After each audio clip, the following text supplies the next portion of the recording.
Okay, welcome back. So chapter 4, look at chapter 4, telephony.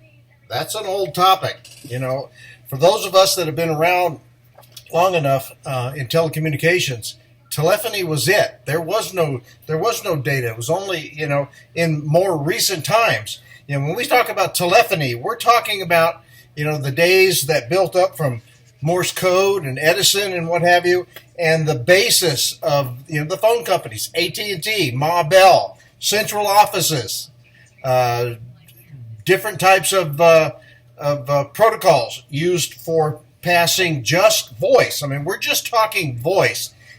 We've got almost 100 pages in chapter 4 that talks about telephony. I'm not going to dig too deep in here, but when you read this, you need to really, really digest it well to understand digital communications, business communications, telecommunications, and as it applies to telephony. So your text goes back to the very basics here. It gives you a good little explanation here, something called Miracle on 2nd Avenue. Take a look at that. Quite an interesting story. Again, it goes back to Stephen Shepard. Why I chose this book.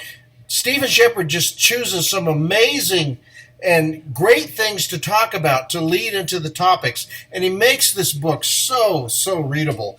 Unlike a lot of textbooks, this book is so readable. So on page 125, he starts off with the history of telephony. As early as 1677, inventor Robert Hooke, you've heard that name before, who among other things formulated the theory of planetary movement, demonstrated that sound vibrations could be transmitted over a piece of drawn iron wire, received at the other end, and interpreted correctly. You've probably taken your physics course, your first semester physics course. Maybe you took it from me. I teach it as well. But Robert Hooke and Hooke's law becomes very, very important. In understanding again the basics, the fundamentals of communication. So he goes through and he talks about the pioneers of telephony and voice communications. Something you don't see very much. It gives you, a handset there. You don't see those types of handsets anymore. When I grew up, that was the common handset that was available at the time. The text goes into the development of the handset, of the instrument, and what was involved, and then it talks about some of the legal implications that have occurred over the years. Until I was in my 20s and 30s. The phone company took care of everything. If you wanted a phone hookup, you called AT&T, you called Southern Bell, you called Ma Bell, and they took care of it. Then all of a sudden we woke up one morning, and that didn't exist anymore. You had to buy your own instruments and your own devices. So the text then, I'm starting on page 130, starts talking about, the other folks that get involved here with the FCC, and the breakup, the antitrust breakup, the hushaphone. That's an interesting one. This guy here, you can see the little hushaphone he's got going there. MCI Decision. These were the things that happened. All of a sudden, voice communications over the phone company changed. So it goes through some of those landmark decisions. On page 136, not to be forgotten, cable. Cable is very, very important today. You can see my TV going in the background. I still use Cox Communications. I should probably get off cable, but I still have Cox Communications. And so the interesting thing is the development of how, with cable communications, how things have evolved away from just voice communication to what we understand of everything that goes on in entertainment and what have you in the communication systems. The modern telephone system, understanding DTMF, the rationale and the fundamentals that go on in terms of your digital keyboards. Your text again goes into the basis of that. Network topology, Again, you've had that before. Network topology talks about, the basics of the different types of topology. Again, the topology exists based upon what your network needs to look like. If we go back to some of the earliest topology, where everything was in a straight line, you use vampire taps on your network, to what we have today on a wireless.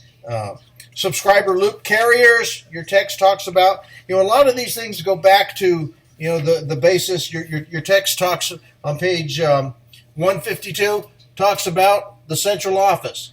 I can remember when I started my first IT business, my first consulting business, whenever we had folks that wanted an internet link, we had to determine how far that business was from the central office in order to get the best service possible.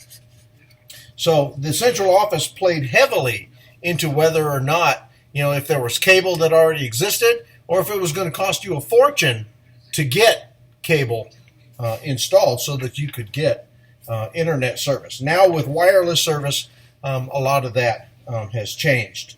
Inter-office trunking, conserving bandwidth on the voice transport. Your text on page 165 talks about the beginnings of D1 framing. The earliest T carrier equipment was referred to as D1 and was considerably more rudimentary in function than modern systems. So again, a lot of the basis. Your text actually starts to go into and bringing out the cell tower. I can remember 20 years ago that putting in cell towers in Las Vegas was a big no-no. Nobody wanted to see those things. Now what do you see? Every corner you see a different configuration of a cell tower. It might look like a water tower. It might look like a palm tree. It just depends on what they could get past for that area. So you see different types of cell tower now. Now with Generation 5 and the distance between cell towers as a big requirement, they've gotten less and less. You're going to start to see more cell towers or more antennas for cell towers closer and closer to your home and your place of business. They talk about the evolution then to E1, DS1 to DS3, the different types of configurations that occurred in the development of the protocols for telephony. Okay, so in this chapter, you've got a lot of basic information. The evolution of Sonnet, a lot of this stuff, not very interesting or dynamic stuff, but it's stuff that if you're going to deal with telecommunications in a business environment, you definitely need to understand the basis of these different types of protocols.